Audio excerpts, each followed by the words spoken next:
Okay, so let's get back to the start now. Okay, so hello, welcome to this video. This video I'm going to be reacting to why Billionaire Philanthropy won't solve anything. So yeah, this is a video by Second Thought, and I am going to be reacting to it. So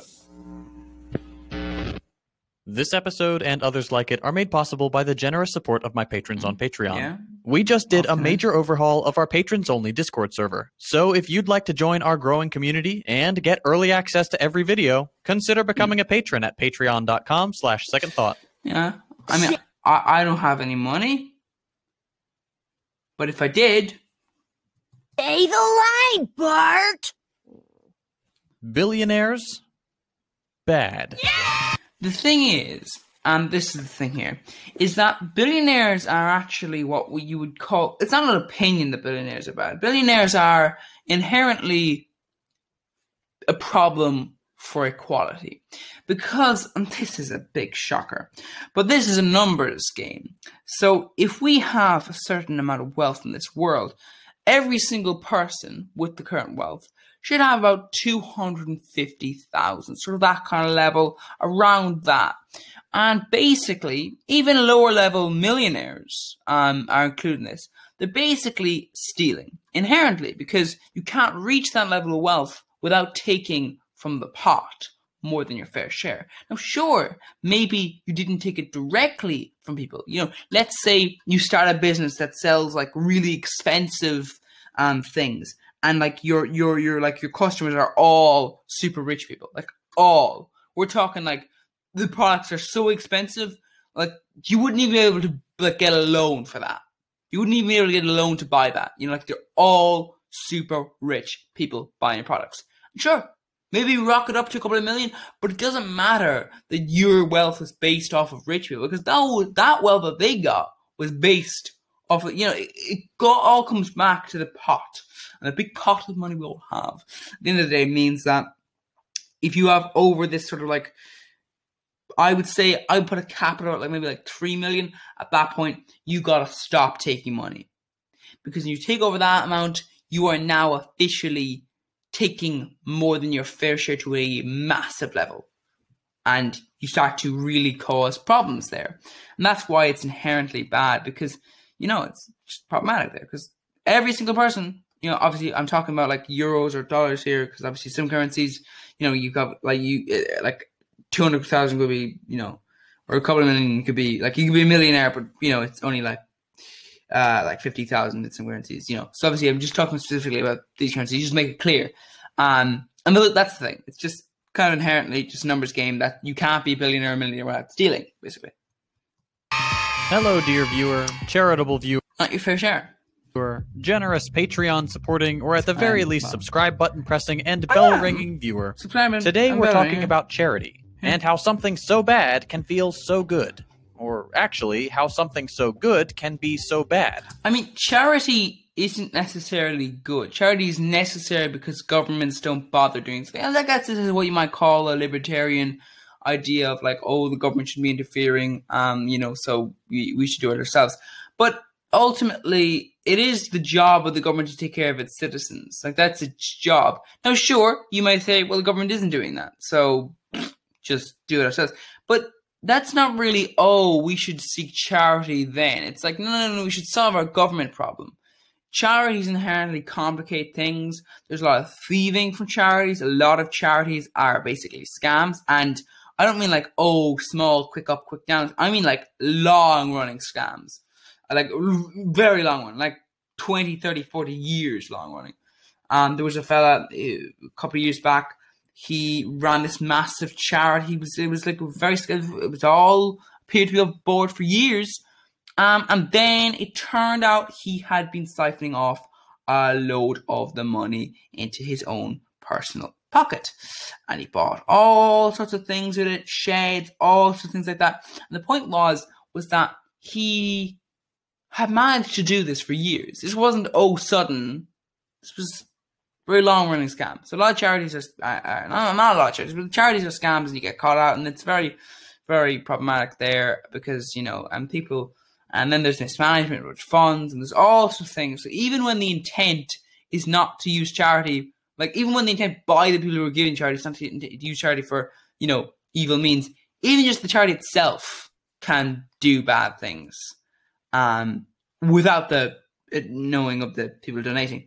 And there's all sorts of things like that. Just charity is inherently a bad solution to a problem which the government should solve. Governments around the world should solve. And then for the worldly problems, governments collectively should solve.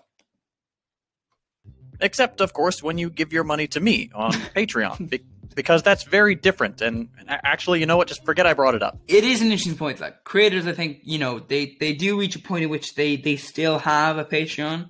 They still have areas you can donate to them when they really shouldn't have anymore. Like when you start to earn millions of ads, do you still need to rake in the millions from your viewers? I think you should stop. Like, if you're not using the money you get from your viewers' donations back into the content, you're just basically exploiting people. And I think you'd probably go to prison for that, Like, I'm talking like major money. Obviously, I don't mean like, oh, you're really popular. Like, they're really, really popular, but work on videos that take a long time. Might work on like some creators work on like TV show level quality. All this, that takes a long time, and all those sort of things. And obviously, that in that case, yeah, obviously you might need, a couple of £1,000 a month, from people along with ads, because maybe that's to fund that. But if it's not, if it's more like, oh no, you're basically just funding the person so that they can. Products. And I would even expand this to like if you're not spending the money on the videos, even if you're just spending money on the videos, but also like you're keeping the things, like you're not losing that. If you're making that back in ads, no, because then you're just it's like, oh yeah, I spent that, but I also made it back. So if you're keeping that, it's like, today guys, I'm gonna buy myself a house, yeah, for the video. That's the video. The video is where I buy a house, yeah. I'm still keeping it afterwards. So, you gave me the money to buy this in the sense that I bought it and then I kept it afterwards. So, yeah.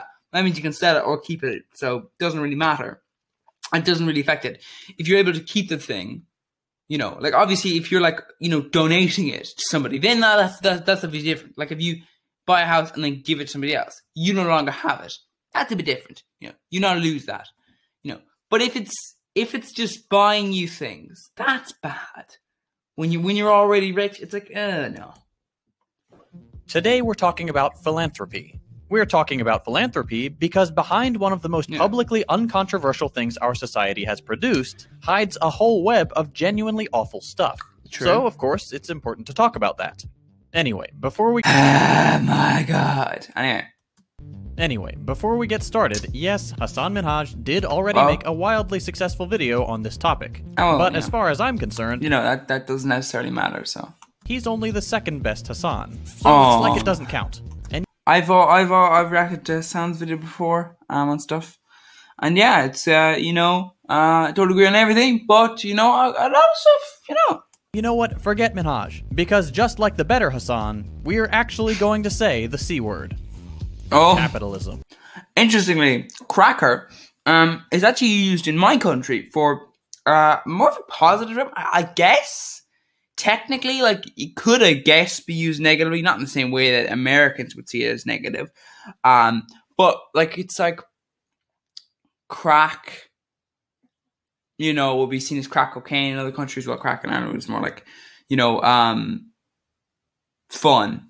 And so it's kind of like a compliment, also, I guess, kind of some way an insult you could argue. Point is, it's not a race thing, really. Also, once again, race is not really a thing, seeing as we are a one race, so it's more of an ethnicity thing anyway. But of course, human beings are full of, hatred to each other, so they decide let's push each other into separate groups. Even though technically, there is very, very few differences. Anyway, point is, let's continue on. Because unlike what Minhaj implies, this is not just a story of people exploiting a broken system. This is a story of a system. Yeah, no, it's not a broken system. It's a system that is designed to do that as they wish. Like that's the whole point. That can only survive because people exploit it. But I'm getting ahead of myself. Let's start with how the scam works. As a quick disclaimer, this video is based on the current general understanding of how government funding and taxes work. If you'd like to see an alternate theory, and one that I think holds a lot of weight, One Dime has a great video which I highly recommend watching. Now, imagine... See, the issue with saying the problem of taxing the rich is that it implies that you can't do anything. If you're a government like America, you're not like a government like, Belgium or all these countries where it kind of depends a lot on people. They can't really use excessive force. Except if you're America, you're one of the world's biggest economies. Sure, beginning to decline as countries like China and India are beginning to take more and more of your business share. But the point is, you're still quite a wealthy country. How you got that wealth? Exploitation. But the point is, for example, if you redistributed wealth just in America, everyone would be millionaires. They wouldn't be like worth 200, 300 grand like they would if you went globally and redistributed wealth. In America, they'd be mega millionaires because there's so much wealth in America. It's very similar to India, how there's been so much taking wealth from other countries, actually even more so than India, a lot. And because there's so many billionaires and millionaires in America, even though they have such inequality, even though there are people who starve to death in America, because of the amount of billionaires, because of the amount of money there actually is in the country, you can seize their assets. You're not dependent on billionaires continuing to fund you. Billionaire, you could seize the billionaire's assets and everybody in America will be a millionaire. The point I'm making is ultimately the problem with taxing the rich is not, because the argument of, they'll just leave. Well, no, you stop them. You've got an army. You stop them. You arrest them. If you create a new law saying, no, you're not allowed to do that, billionaires in the country, you arrest them. You're saying you're committing tax evasion. You're broken the law now. You go to prison, 50 years. Or life imprisonment. And we'll also seize all your assets. Boom. There you go. You've already solved your little economic problem there. And that money you can funnel back into there. And the point is you can get a lot more than you would if you just tax the person. And that's the benefit. You can say, well, either you pay your taxes or we seize everything. And it doesn't really matter because until we say literally 150%, 1,000%, 2,000% tax, you're still never going to be giving everything in tax because you're only giving what you've earned in that period of time, not what you've earned overall.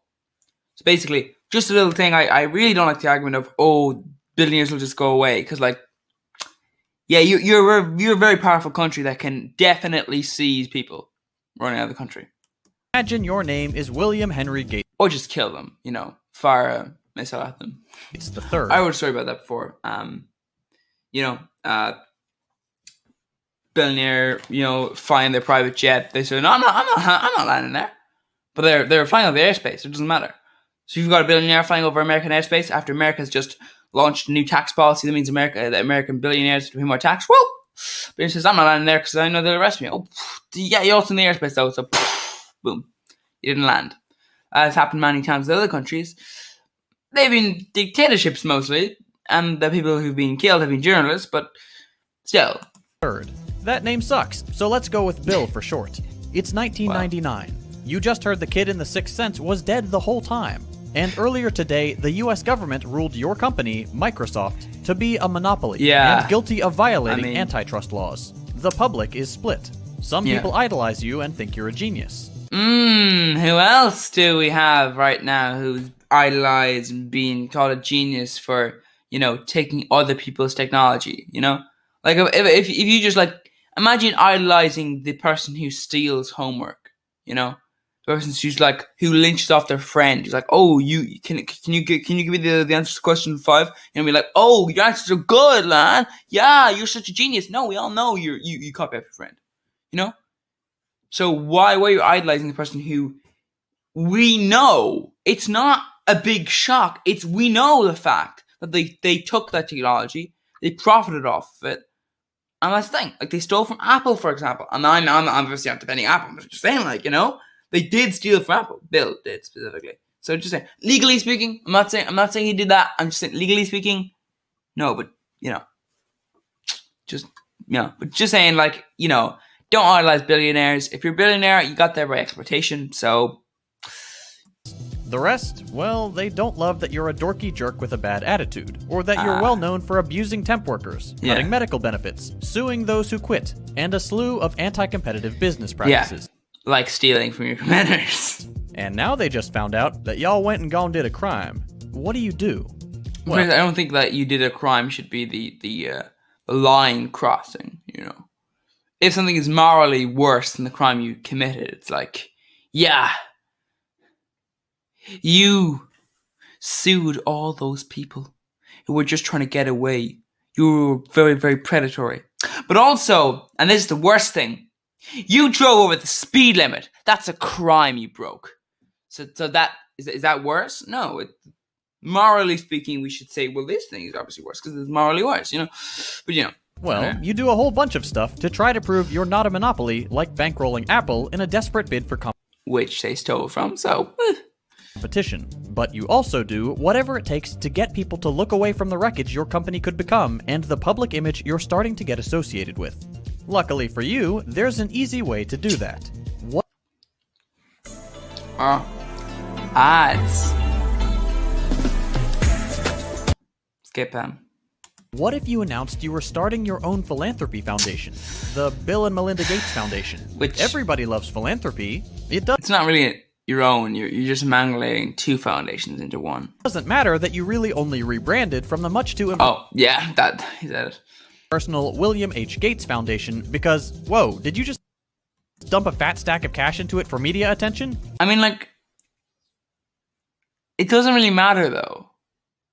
People get angry when they're like, oh, why are you complaining when you're saying, oh, the proportion of this person. No, I mean, like the point is, if you make money in that level of amount of money, you made that off exploitation. Now, unfortunately, the way the society is set up is that unfortunately means that you tend to leave a lot of destruction behind you. Obviously, there's a lot of exploitation done on the worker side of things in countries like America, and my own country. Across the Western world, it isn't like everybody's living in pure luxury at work, and then all the exploitation is done in factories in places like China, Bangladesh, and Vietnam, all these things. But the point is, it is still the case that yes, while the exploitation is done in America, there is more exploitation being done in countries where things like Windows laptops are produced. So just saying.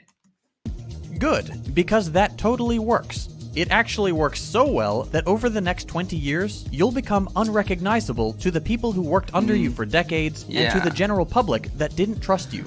You'll become the guy who saves kids. I had a fella once, I knew him, who was in my class in school. He used to really like Bill Gates, and then I did a bit of research on him. I was like, yeah, I probably shouldn't like him too. It's like, I did not really know about Bill Gates at the time. I knew he was one of the wealthiest in the world, but I didn't really know much about him. Researched him up, and didn't really like what I found, actually. Kids. That's point number 1 on the What Philanthropy Does checklist. Philanthropy takes people well known for being unredeemable and turns them into saints. People who... Okay, is this supposed to be a good thing? Like, oh, our population will grow to 11 billion people. Yeah, we need to stop our population from growing more than it should because, you might have known of it something. It's called climate change or global warming.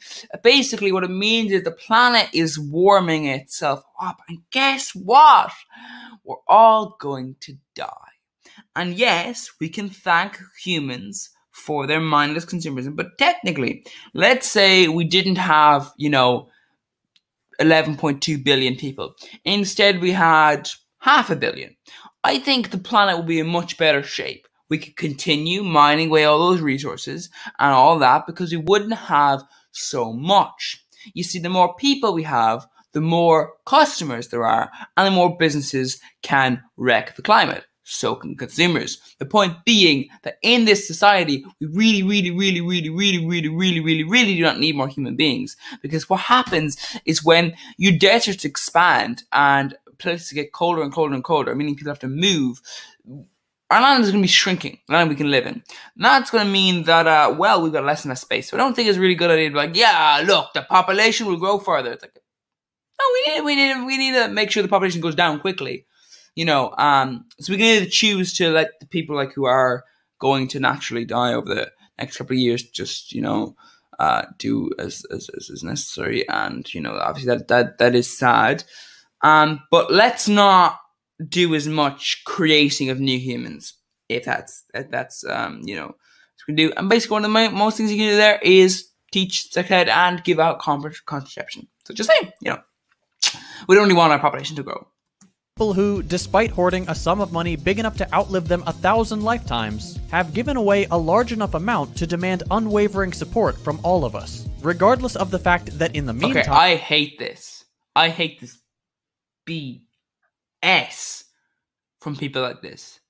We're like, oh, yeah, no, because I'm working for this. I'm working in this Dairy Queen. Because, yeah, it's minimum wage job. And because I've never done this before. So it's like, yeah, well, actually, I did do it once. Yeah, when my millionaire parents were like, can you, they told me you can get a job. And they got me a job here. It's like, oh my God, that just seems like evil almost. It's like, oh, don't you worry. I'm with the people. I can do this job. Oh, see, now get back to work. In time, their wealth grows. Just really annoys me. By more than they give. They get all of our support. All of it. Who today dares to say that Bill Gates hasn't made the world a better place? No. People misunderstand this. And this is the thing, I've talked about this before. When you have a situation, now let's say I was to have a product, and the product is very, very, very cheap, right? And it means consumers can buy the product, and, that's all well and good. Now, that'd be great, Obviously, it might require some low paying to the workers. Now, that would possibly be fine, except, of course, if I take home a little bit of cash more. You see, let's say I say, no, we can't pay you more because we have to cut the costs. And if I get a bit of more economies of scale and I'm able to reduce the cost per unit, you know what I do? I drop the price, What happens if, I expand and I'm able to get access to more customers and more wealth comes in and all these things and I get maybe a government subsidy or a grant or whatever the case may be, I drop the price.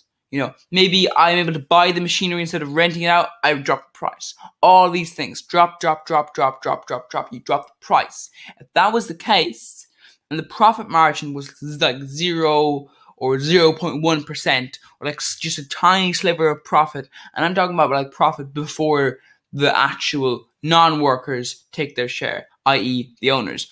If that was the case, well then, that might be fine. Except that's not what happens. What happens oftentimes is that, sure, you're paid dirt cheap. The product is kind of dirt cheap, except it's clearly not dirt cheap as good as it could be. Because these people are still making millions. We could stop at that and we'd already have a pretty compelling argument. Bill Gates made all this money explicitly by being a horrible, ultra-competitive, inhuman businessman, exploiting his workers and a market he held a monopoly over just to turn around and launder his reputation with his ill-gotten gains. Sure. Video over. Capitalism crushed. Come back next week. But there's more. Because there are at least 3 problems with high-profile philanthropy. 1, it costs the rest of us money. 2, it might not be happening at all, or really just a tiny bit. And 3, it actively breaks democracy. Fun! Let's hit point number 1 first. You're taking my money, big man. One of the big reasons philanthropists give so much is because of something called the charitable tax deduction. Here's the thing. Which, for legal reasons, I am not technically explaining to you right now. Got it? This is just me talking out loud into my microphone, and if it reaches your ears, it's... And this is just me reacting to a video, so... not my fault because I'm not giving you unqualified tax advice, you hear? I'm just talking to myself. I'm not giving tax advice, I'm just talking about tax. Not advising on it. In fact, I'm kind of playing it down and saying it shouldn't occur, but you know. Which I can prove by saying my social security number out loud.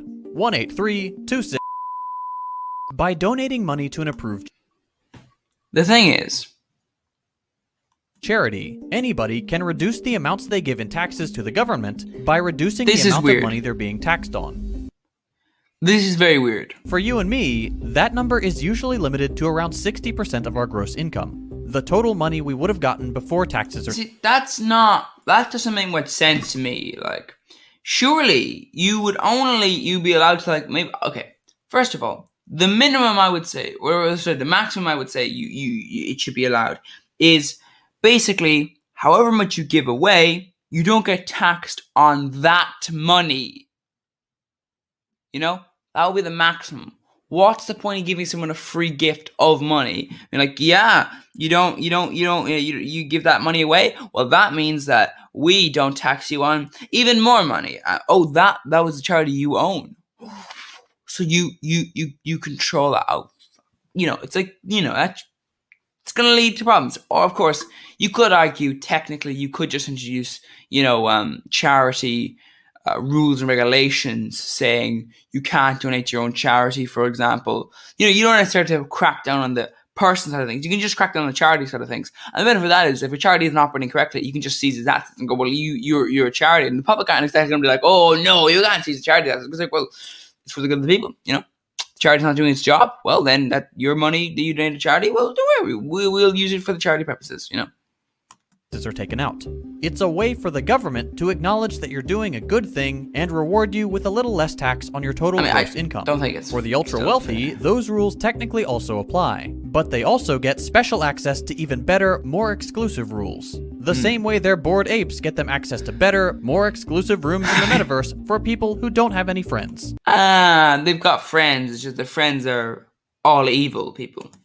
For the ultra-wealthy, charitable deductions can be applied to stuff that's not money, and that only the wealthy have enough of laying around to just give away. Real estate properties, stock options, capital gains, that kind of stuff. On these assets, the value of which has never ever been hyperinflated and always definitely represents what it's worth, the ultra-wealthy can give to charity in amounts that are trivial to them, but that can end up reducing their taxes by up to 74%, according to these two academics who actually know what they're talking about, unlike the disembodied voice reading these words out loud to himself. And that's on top of all the other tax avoidance strategies that these ultra-rich parasites take on the corporate side of things, with tax haven companies and loopholes, and the more individual... Once again, though, I think that's more like of a system that's made for that. That's holes in the system that are made. Based avoidance schemes we learned about in the Pandora and Paradise papers. Concretely, though, what does using the charitable tax deduction like this mean? Well, it means that for every billionaire, quote, giving $1 to charity, we'll get to how much that actually happens in a second, you pay 74 cents of it. Because the truth is that if the government isn't getting those 74 cents on the dollar it was planning on getting... I mean, it is in some cases, and you'll see this with some tax stuff. It's like the business and you know, rich people seem to, like, sometimes there are no ways to exploit the system, or use the system rather. Sometimes it's just like, no, you don't have to give this money to government if you give it to this. And it's like, but there's no benefits there. And if there are no benefits, then what you're doing basically is not benefiting from it. And instead you're being like, oh no, I'm not going to pay my taxes. Instead I'm going to give it away. Yeah, that just seems like you're kind of bitter and you just don't want to give the government, like, just to spite them. Like, no, you're not getting the money. See? Boom. Yeah. You also stopped me from accessing the money, so that was me throwing away money. I think that doesn't really exist. So yeah, I mean, you know, yeah, kind of. It's got two choices. It can either spend 74 cents less on stuff that you would benefit from, or it can get those 74 cents from you instead. Convenient how that works out. And while the 74-cent figure sounds trivial, the real amount is in the billions. Between 2010 and 2014, the cost the rest of us took on was $246.1 billion. Put all those zeros on screen. I don't care how much it cost me in graphics. It should not cost you that much at all. It should cost you nothing, actually. Animation. And the thing is that number has certainly only gotten bigger in recent years as charitable donations increase in size and deduction laws become more favorable to the ultra-wealthy. And look, if you divide those billions of dollars up evenly among all of us over the 5 years, it doesn't end up being a crazy amount.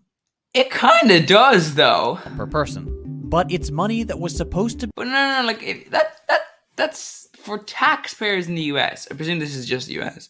Because there are stricter rules in other countries when it comes to things like that, which could end you up in prison if you aren't careful. Of course, because they're not the US, they're not as powerful. So, you know, they probably wouldn't arrest you because they'd be afraid the US would, react badly towards that. But the point I'm making is that, like, that's about £1,000 more than, like, there's £1,000 you're losing.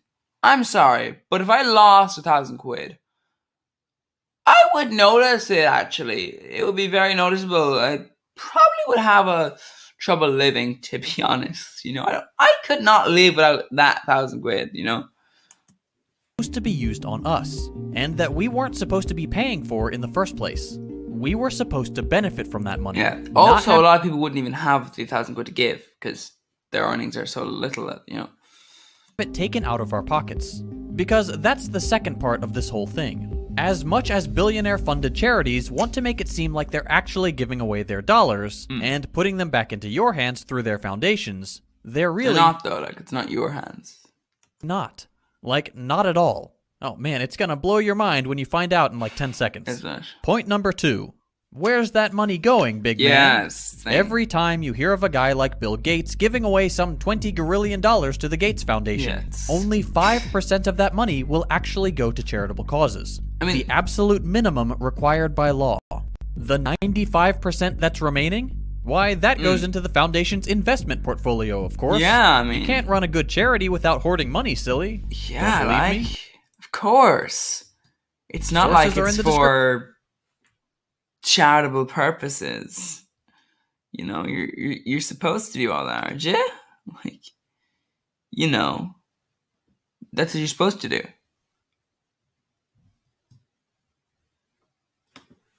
Description, as always. I don't just make this stuff up. It's section 4942 of the Internal Revenue Code, and every foundation has clearly understood it to mean don't give more than 5%. The bottom line is that we are a simple rounding error off from the Gates Foundation using all of the money it gets from its key investors, Bill Gates and Warren Buffett, to do exactly the same stuff it would be doing outside the charity, putting it into stocks.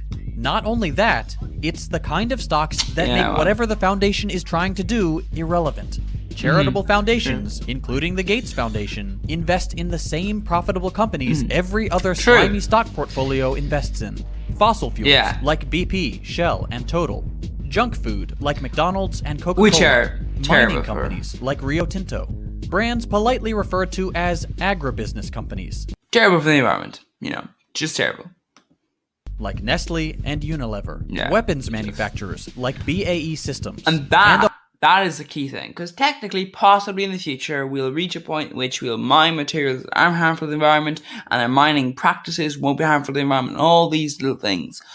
But weapons manufacturing is going to lead to war, and war leads to a mix of like famines, poverty, people no longer being able to live in their homes, people needing to move countries, all of these things, and there are all things charities need to give money to, because just gonna say it, weapons manufacturing not great for the world. And a whole lot more companies that can all easily fit into the "we love to commit human rights abuses" list. Oh my god. Anyway, before we get started, yes, Hassan Minhaj did already make a wildly successful video on this topic. But as far as I'm concerned, that doesn't necessarily matter, so. He's only the second best Hassan, so it's like it doesn't count. And because the rest, the 5% meant for actual good, doesn't do good either. It is very often used to make these despicable companies even more profitable by transforming, quote, charitable projects into regular business investments. Sure. Money put into the charity side ends up also being for the investment side after all. Indeed. Take just one example. In 2014, the Gates Foundation had $538 million worth of shares in Coca-Cola. True. That same year, one of its big charitable projects was training 50,000 farmers in Kenya. Yeah, and one of its other charitable projects was, recently enough, was paying YouTubers for sponsors. I wonder what that was about. You know, I wonder what it was about. Would be by getting the YouTubers who are watched by young children to support them, just to tell them about the charity that Bill runs. You know, Bill, the mega billionaire, who's the reason why you're in poverty. Yeah, he's got a charity, and I'm going to take you, that kind of thing. Yeah, basically, yeah, not great. The president of the Gates Foundation's Global Development Program said it was all about, quote, empowering small farmers to increase productivity, improve crop quality, and access reliable markets, which is critical to addressing global hunger. Access reliable market is such a weird thing, because reliable market, that's exploitation. This has happened so many times through history. The indigenous farmers, the indigenous producers are far more able to protect the sort of the economy than the people who are there. You know, it's just like, God almighty. But what was that project really about? Making that investment in Coca-Cola shares more profitable by training those farmers to produce passion fruit destined for the Coca-Cola company. Yeah. Charity for profit. What a dream. And all across the charity's philanthropic involvement, the story is the same. Any giving that yields a profit, be it by adding new workers or more industrialized production, gets the green light. Beyond this incredible perversion of what charity is supposed to be, actually giving money away, you know, charity, not using loopholes to increase your profits, billionaire philanthropy also poses a massive democratic problem. That's point number 3. Now you do what the big man says. Yeah. By playing with massive sums of money, both deciding where that money goes and where it doesn't go by taking money away from governments. Billionaires decide on policies without actually getting democratic approval. True. Billionaires have effectively created their own side government that does whatever they want. They get to be their own little dictators. But because that laugh, their intentions are oh so benevolent, we really just let them do it. Like This is designed so that this fucker can get in this truck and live his life, and people cannot attack him when he fucks everyone over. Oh, well, he already has done. The point I'm making is that this is so that you can't attack him, so that he can be well protected. Just saying. That's what that's for. Same thing with there are autonomous tanks now, so there's no one driving them. So you can literally be a billionaire, just buy 100 tanks, don't even need anyone to drive them. So everyone could hate you. Literally everyone on the planet could be like, nah. But no, you just go with it. No, you're all dead. Instead of funds being allocated on the basis of our collective decision-making, on the balancing of competing interests for funds, and, in the most ideal scenario, equitable distribution of money in the interest of equality, billionaires put money wherever they want to. Yeah, to do whatever, it's not great. Whatever they please. If Gates just really loves charter schools, boom. Which are not good places, just saying charter schools aren't nice. Now he decides that charter schools get more funding. If he wants more farms for his fizzy brown drink friends, boom. Now a city's worth of people is gonna grow some fruit, damn it. Yeah. This is a tremendous abuse of power from a guy whose best quality was being picked last for dodgeball in middle school. Don't do that. Also, little side thing here. If he was picked last for dodgeball, he was probably fairly stupid. Let me tell you a little story. This is a little story I've noticed when I was in the schooling system, and it was basically, if you had kids, right, they'd be intelligent kids. Bullies and not so nice children would realize they're intelligent kids. And not all of them, obviously, but some of them would say, okay, Okay? And they'd make friends with the smart kid. Now, this would mean that they could copy off them. It would mean that they'd be able to do all sorts of things with them, and that meant really that it was a profit to them. Now, were they really their friends? Not really. Of course, they were building a relationship that they will continue on to use. The point I'm making is that in this situation, yeah, they talk SHIT behind their back, but the point is they never talked to them, ever. So the point is that in that scenario, they're still friends. Or, well, the smart person thinks that they're still friends. They're academically smart, though. They're not very smart at all when it comes to practicals and things. But, of course, they'll still succeed. And that's my point. It's that if you've got a smart kid, they'll get friends. Fine. They'll have no problem doing that.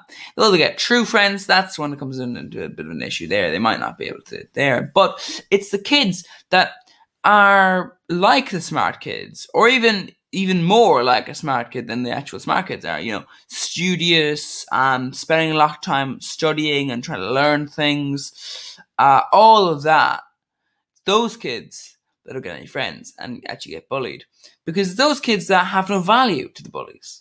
A bully can't take advantage of you if you're stupid but also studious, if you aren't great at games but also aren't great at school. Then what value are you to the bully? But he's just useless. You're not intelligent or fun, so not even much use, are you? And that's sort of the point. It's those kids that get bullied. School.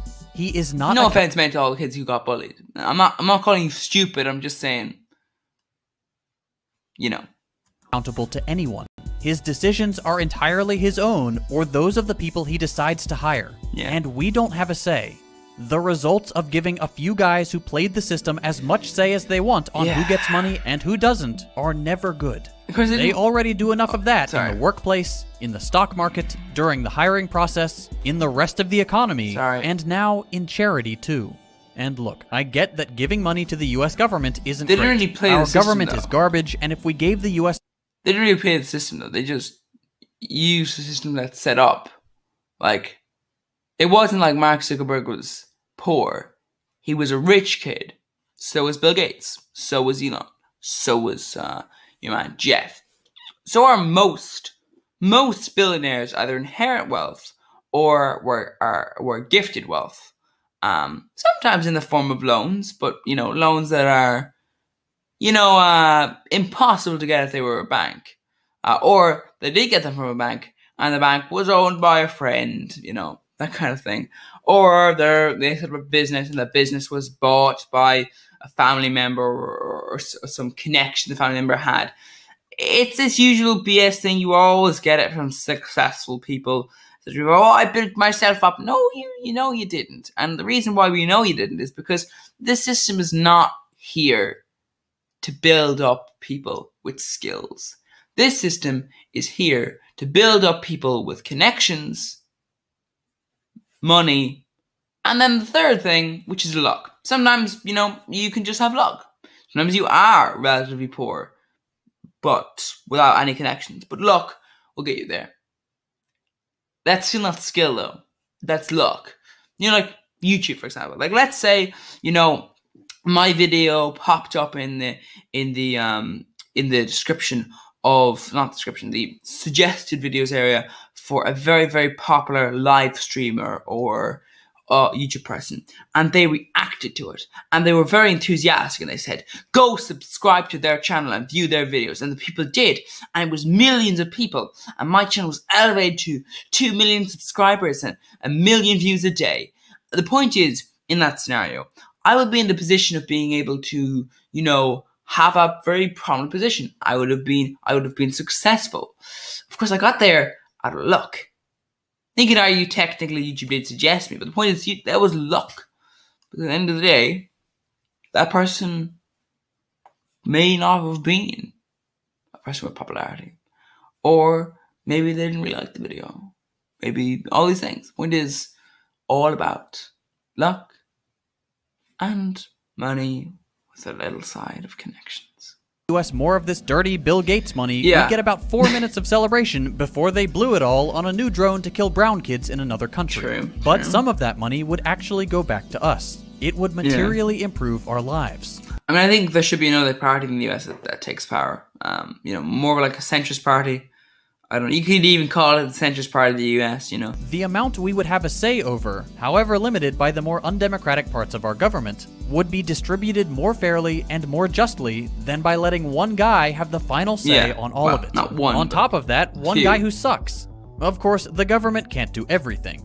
But one guy, or just a few guys, pretending that they can is far, far worse.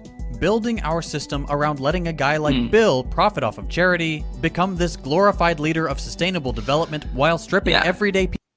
I mean, I have to say, Microsoft and like the people they work with aren't exactly the best when it comes to sustainable development. Their products. People of reasonable pay, rights, access to common goods, and roping in a new generation of people into undemocratic, exploitative work is, well, bad. Billionaires, bad. Charity is just the way they keep this system. Once again, though, charity, not necessarily a good thing. Charity is necessary because governments don't do enough. And people don't do enough. But in fairness, people can't do enough, you know what I mean? Like, you can hardly say to someone who's earning the minimum wage and struggling to live, why don't you feed the millions of people who are starving, huh? Why don't you do that? It's like, well, the reason I can't do that is because I don't have the food, to be honest, buddy. That's why, It's unfair to suggest that people should do it themselves. We see the government because the government are the ones who have the money, and if they don't have the money, should have it. Churning out more people like them. Talking about the charitable bourgeoisie, Oscar Wilde said, "They seriously and very sentimentally set themselves to the task of remedying the evils that they see in poverty. But their remedies do not cure the disease. They merely prolong it. The proper aim is to try and reconstruct society on such a basis that poverty will be impossible. It is immoral to use private property in order to alleviate the horrible evils that result from the institution of private property. It is both immoral and unfair. We are often everyone should be able to afford a house. Told that the poor are grateful for charity. No one should be poor. Some of them are, no doubt. But the best amongst the poor are never grateful. They are ungrateful, discontented, disobedient, and rebellious. They are quite right to be so. Charity they feel to be a ridiculously inadequate mode of partial restitution, or a sentimental dole, usually accompanied by some impertinent attempt on the part of the sentimentalist to tyrannize over their or to profit from it. Private lives. Why should they be grateful for the crumbs that fall from the rich man's table? They should be seated at the board, and are beginning to know it. Especially as those crumbs are like covered in poison, so the man can go, ha! Alright, you think you lost, boys, eh? That kind of thing. The philanthro-capitalist model of charity embraced by these high-horse-riding technocrats does not rid the world of poverty. Its sole purpose is justifying the neoliberal model of capitalism that creates it, that gives a few rich parasites more money than billions of people put together, and that only works by keeping a significant chunk in abject poverty. It puts little band-aids on the most gruesome injuries of capitalism, never questioning how so many people got hurt as a consequence. All the while, they continue to make truly impossible to conceptualize sums of money, get to whitewash their horrible actions and hide them behind good intentions, and promote the idea that having a few well-meaning rich assholes is somehow better than no uber-wealthy rich assholes and a well-engineered system that puts enough money into everyone's hands. What is that investment? Like, what? Huh? What was that for? You clearly didn't make the right investment there with that ad. Jesus, that looks weird. To live a good life.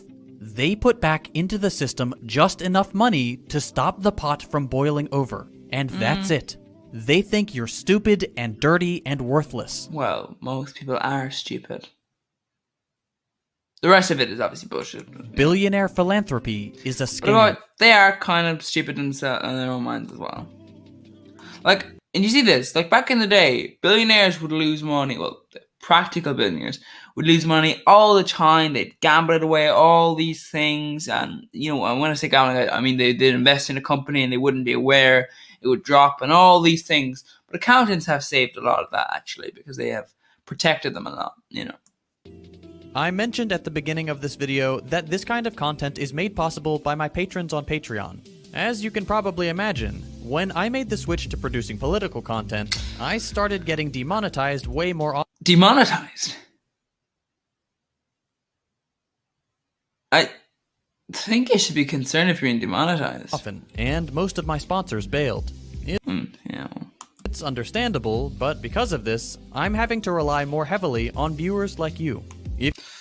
I mean, yeah, I think although it does bring in a little bit more of a subscriber base and a viewer base, you know. Oftentimes when it comes to YouTubers, I don't think, you know, YouTubers deserve to have loads of money if they aren't producing, you know, content which the money is invested back into. You know what I mean? Like, money, yes, but loads of money. If you like the kind of videos I'm producing, and you're able to chip in even $1 a month, I would greatly appreciate the support. Yeah. As a little show of that appreciation, every patron, regardless of donation amount, gets early access to every video, plus access to our patrons-only Discord server. We actually just dropped a major update to the Discord, and there are some really cool new features. We've got everything from a recommended reading list, to a book club, to special channels for our neurodivergent and LGBT comrades. We also have fun medal rolls for people who complete the server challenges. We've built a great little community, and we'd love for you to be a part of it. So if you'd like to help support my channel, join the Discord, and get early access to every video, consider becoming a patron at patreon.com/secondthought.